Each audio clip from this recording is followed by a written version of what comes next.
We just got to see a very interesting interaction take place where we get to use one of the vocabulary terms, beta testing, and it had to do with Jack Doherty, an infamous figure I'm sure all of you are very familiar with, as well as the rapper Lil Tjay. You better watch out. I'm sorry for. Oh, no, shut up. It's a reflex. Watch out. Stop, bro. Shut up. You can leave my crib if you're gonna be like that. So what up? Nah, I'm not scared of you, bro. Like, I'm not scared of you. Now. That's a reality check. Bubba told me to chill. Ain't no reality check. In reality, I'm a little bit of a touch me. I swear to knock you out. No, you wouldn't. Where to my mother? Say something. Say why? You can leave my crib right now if you want to be like that. Shut up. Don't touch me. Stop touching me. Deadass, stop touching me. Stop touching me. Shut up. Touch me. Stop watching. Stop touching me. Thug life, gangster. Now watch on my face. Touch me. You can go, bro. You can go. I know I can knock you out. I'm not even clip farming, bro. I'm not even clip farming. You can leave right now if you want to be like that. That's not tough for you, bro. That's just like weird of you. If you want to be like that, you can leave. Like, I'm swear to God. Put the camera down. Yo, chill. Let's go. Yo, relax. Don't touch me. You guys can get off the property. You guys can go.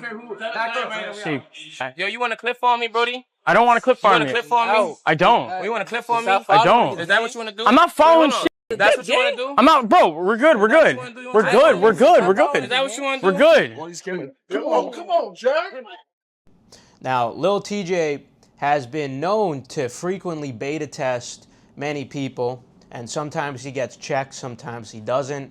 I'm sure something happened with Offset where that's what provoked the fight, and that's why Lil Tjay had to pull the gun, because he was most likely getting checked. Anyway, Jack Doherty, of all people, actually passed the beta test. Now, granted, it does make sense why he would pass the beta test because he has security guards, right? So had he not had those security guards, it's tough to say if he would have passed the beta test. Honestly, it's very unlikely. But who knows, you know? Who knows, because a lot of this really is just instinctual, and sometimes you're not acting consciously. Like, it's just some kind of reflexive behavior in some people's nature. Anyway, so Lil Tjay was constantly beta testing Jack Doherty throughout their entire interaction, you know, putting him in a headlock, you know, being rough with him, like the noogie type touching. And Jack Doherty was articulating himself like, hey, stop it, like, cut it out, that's enough, that's enough. And Lil Tjay obviously was continuing to beta test. And I've explained in a prior video how often just not smiling could be sufficient to stop the beta test. And if you look at the initial phases of the beta tests, you will see that Jack Doherty wasn't just stone-faced telling him to stop. You will see that Jack Doherty was kind of smiling and trying to keep the situation cool. I would say, had he just stopped what he was doing and said, hey, you know, cut it out, or just not said anything and just looked at him, he could have potentially prevented the escalation, and that would have allowed Lil Tjay a ladder to climb down on. But it was allowed to escalate because Jack Doherty was, you know, giving that sheepish smile that so many guys often do, which allows the beta test to progress. And as the beta tests continue to progress, it's difficult to de-escalate the situation without finally having to assault the person. And here we have a perfect example of it getting to that state where the individual has to literally assault them to pass the beta test, to exit the beta test.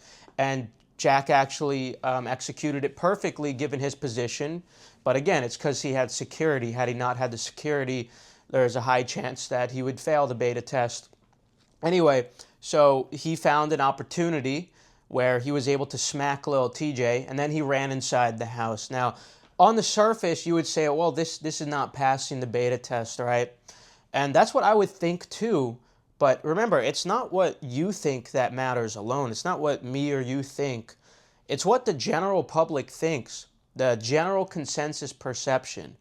And often what's involved with that is people acknowledging the genetics and the the experience, like the fight experience or whatever, and the overall expectations of both individuals involved. So with the Jon Jones example we gave, for instance, like it's extremely unlikely that you're going to win a fight with Jon Jones, right? But you could still end up passing the beta test often because people have such high expectations for Jon Jones and little to no expectations for you, a regular individual, or just any person in the world versus Jon Jones, you know? Now, that's an extreme example, right? But in this scenario, everyone knows Jack Doherty is not a fighter. Everyone sees his frail frame. Everyone sees what kind of a person he is. And this gives him a lot of that forgiveness. And this is not something that's up to me. It's not something that's up to you. I know you in the comments might be saying like, this isn't a past beta test. You know, he ran away. Well, the public perceives it differently because they see, you know, Jack is just like some frail kid. You know, he's not a fighter. Never claimed to be a fighter. And Lil Tjay he tries to portray this like gangster image. He tries to be this tough guy. And so he's extended himself already in that regard. And also in this particular scenario, he was the one extending himself. And that also adds a degree of value, perception value to Jack, because Jack was the one who's minding his own business in the interaction and just being, you know, regular. Lil Tjay was trying to claim like, oh, you're trying to clip me or whatever, and that's why I tried to smack you. That's not true, really. Jack does tend to do that, but Lil Tjay was beta testing him, and he was extending himself on Jack's property by doing all that. When you put someone in a headlock like that, you put your arm around them like that, especially on their property, you're extending yourself. And the public recognizes what's going on here. The public recognizes that act of extension. They recognize that Lil Tjay is the one extending himself to try to gain some validation, to try to big dog Jack. The public is saying like, we see that Lil Tjay is the one putting in effort here. And that gives Jack a little bit more leeway because Jack is the innocent bystander in this case. Gives Jack a little bit more leeway. That combined with who Jack is and the character that Lil Tjay tries to portray, all this adds up to create this perception of leeway. Like it makes people want to forgive Jack a little bit more, and that's why everyone is deeming this whole situation as Lil Tjay has lost aura. You know, we're going to use that term because it's a good way to sum up exactly how the general consensus is perceiving this. Lil Tjay has lost aura. That's the general consensus. You might disagree in the comments, but the facts are this is what the majority of people are saying, the overwhelming majority of people. And general perception matters, whether it's for career, dating, or whatever. These are objective goods and bads that matter in life. So yeah, this is compatible with not trying to control the narrative. Remember, like there's goods and bads. That's a conversation for another day, though. We'll talk about how it's compatible to walk around and with the mentality of letting go and not caring, while also keeping in mind objective good and bad ways to behave that are going to result in a higher quality of life. It's a very nuanced thing. Anyway, apologies for the tangent. It's very clear that the general overall perception of the scenario is that Lil Tjay took an L, right? Lil Tjay lost aura from the scenario, especially because of the second interaction. They linked up again because Lil Tjay kept extending himself further, trying to ask Jack, can you tell people it's fake? Can you tell people it's fake? Because most people, even Aiden Ross, was saying like, oh, this is definitely fake. This is 100% fake. And this is a very common trait of midwits. How do I tell you guys, bro? This is 100% scripted. Like guys, it's very... But TJ's down so bad, bro. He's so bad in music and just bad in general with everything, bro, that he has to script... Like, this is just sad, bro. Like, I'm gonna be honest, bro. Like, he's supposed to be, like a gangster and all this. It's supposed to be he's getting smacked by a streamer. Like, bro, like, that is just bad, bro. Like that is just so sad, bro. I'm not even joking. Like, I feel bad for him. And yeah, he probably responded to me, whatever. He needs it, I guess. Like, dude, he's broke. It is what it is, bro. I told you guys, I got on the phone with him, and then obviously because he's perked out and on a bunch of drugs and alcohol, then he wanted to come diss my sister or whatnot. After him and I already had a full-on conversation. But dude, I don't really, like, it is what it is. Dude, you guys got to understand, someone like this, it's inevitable for him to have an episode or a crash out But he needs the publicity to go viral because he needs to promote his music. And his music is that bad nowadays, and that's it. We're good. Oh, come on, Jack. Like, even if it's scripted or not, bro, you're supposed to be like a gangster rap. Like, look at this, dude. Like, this is insane. Like, and then 5 minutes later, they were hanging out and they made up. That's like, it's all script, dude. It's all script. And over skepticism is a high midwit trait because you're just smart enough to have a degree of skepticism and, you know, pattern analysis. But at the same time, you have a fear of being deemed like stupid or naive, gullible, you know? And consequently, because of that fear of being deemed naive or gullible, you just say everything's fake, everything's a scam, everything's a conspiracy, you know? Because you don't want to be that one sucker who believes it. But oftentimes, you know, things aren't actually like that. In reality, some things aren't fake. You know, I know a lot of people want to say everything on social media is fake, but you have to look into the nuances of every single situation. One thing to look at is, okay, what is the general character that Lil Tjay is trying to portray? Would Lil Tjay really agree to such a scenario where his image is completely tarnished by being smacked, being big dogged? Absolutely not. And there's plenty other nuances in their actual behaviors and the emotions that they're exhibiting, like the raw emotions that you could analyze. Now, this isn't a task that everyone could do. I'm surprised I could do it because I'm fucking retarded. I'm not even a midwit. But I think it's just because I hyper-focus in these areas, you know, just because I find a lot of interest in them. So I am able to spot these nuanced differences, but not everyone can, and so they resort to just being overly skeptical. Anyway, another tangent. The point is, though, that the general consensus is that Lil Tjay lost a lot of aura, especially from the second scenario, because he tried to come back. He was begging and pleading to Jack, like, tell everyone it's fake and all. Jack finally agreed to meet up with him again, and Lil Tjay tried to sneakily slap Jack. All right, so here's what happened, guys. Lil Tjay's been hitting me up nonstop every day, and I've been just like literally ignoring him, but like trying to like just push it off. Like for the past couple days, he's been like hitting me up. Like we Gucci for today. On my way, he pulled up to my house on Sunday without me even inviting him because he's so down bad, and like he knew he got so hard that he pulled up to my house the very next day to try and like make a video about like the slap and try and get me to admit that it was fake and say it was a skit because he was embarrassed. And then so the past 5 days, he's been trying to come to my house, and I've been just putting it off because I'm like, I don't want to hang out with him. He's the most disrespectful like rapper ever. Like I was a big fan of him.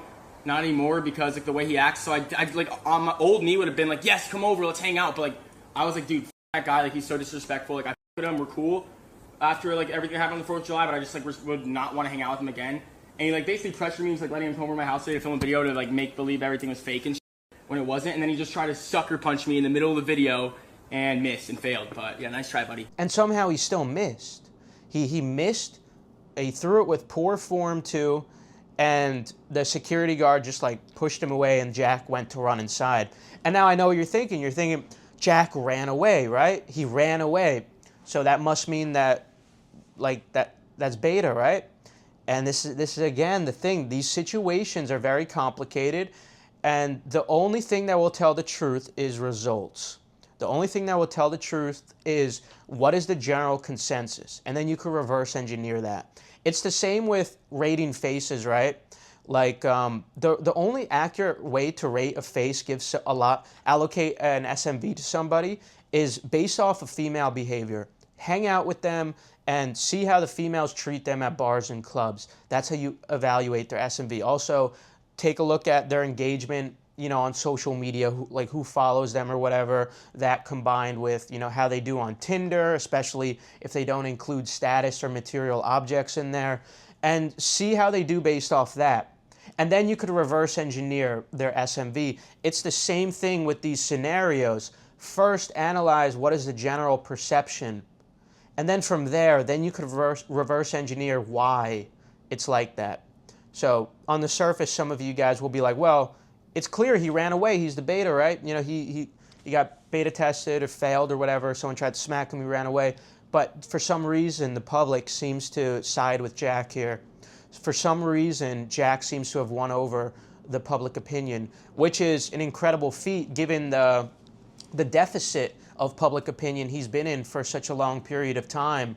So seeing him crawl out of that crevice is very impressive.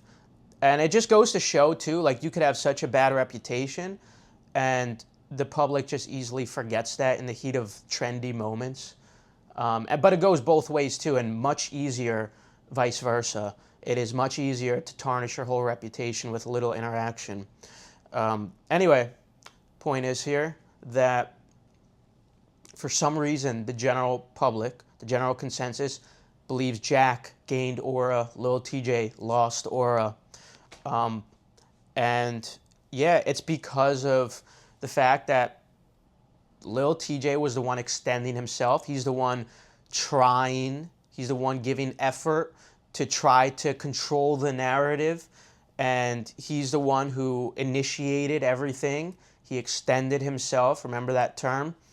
And Jack, on the other hand, was the one, the innocent bystander, who's minding his own business. He acknowledges that degree of comfort. That's why he's confident when he tells Lil Tjay to leave. It's his property. He's realizing Lil Tjay is extending himself to him. And so he's able to handle it like that. The public recognizes this. Everything's on live stream. They could see all this. And on top of that, they also remember the characters. They know who Jack Doherty is, and they know who Lil Tjay is, or trying to be. The image he's trying to portray, and all of this gets factored in to the public perception after that interaction. And what Jack did turned out to be just sufficient. It was just sufficient. Now, had that been John Jones, it wouldn't be sufficient for John Jones because we know who John Jones is, right? But because it's Jack Doherty, and especially because he was being extended too, that's why the public ends up supporting Jack Doherty. And especially because of the reputation of arrogance that Lil Tjay has been building up lately. So a lot of people were happy to see this, and that's why, in a nutshell. Just another unique human interaction I wanted to break down for you guys. And remember, like, all this, it's connected to evolution, it's biology, the whole beta testing thing. It's a real thing that occurred way before the English language even existed. Beta testing, it's something, it's like seeing if you're like trying to judge how alpha the other man is, and if you could dominate him. And beta testing is, you do it like little by little. That's what Lil Tjay was doing, but Jack Doherty checked him. He checked him. And it's times like that you have to consider all genetics, like not just physical genetics, that make a man more dominant in the realm of human endeavor. And it's like, well, Jack Doherty, in a physical sense, he is not as dominant as like some guy with a nice physique or whatever. That's not even Lil Tjay, honestly. Like, they're both kind of neck and neck in that regard. I'd say I'd give it to Lil Tjay. But the other genetics to be considered is like, well, Jack became successful, and you could reverse engineer why that is, and there's a lot of genetics at play there, like his high IQ. A lot of you guys are going to get mad at me for saying that, but it's true. Like, you don't get that far by being an idiot. That's not to say he's a genius, but he's definitely pretty well above average IQ. He knows how to leverage, attention, and he knows... Anyway, that's enough glazing, all right? There's other genetics at play too, though. And also, just like thousands of years ago, there would be certain males that could accumulate loyal followers that would defend them, And in this case, it's like Jack's security guards. And why are they loyal to him? Why do they defend him? Because he gives them resources, the money. But this is the same thing that would occur thousands of years ago. So you could have a man who is like physically less dominant, but because he's so mentally competent, he's able to amass, protection and resources and status. And all of this comes together for like the total evaluation of like how, in like the environment, in nature, like who could dominate the other.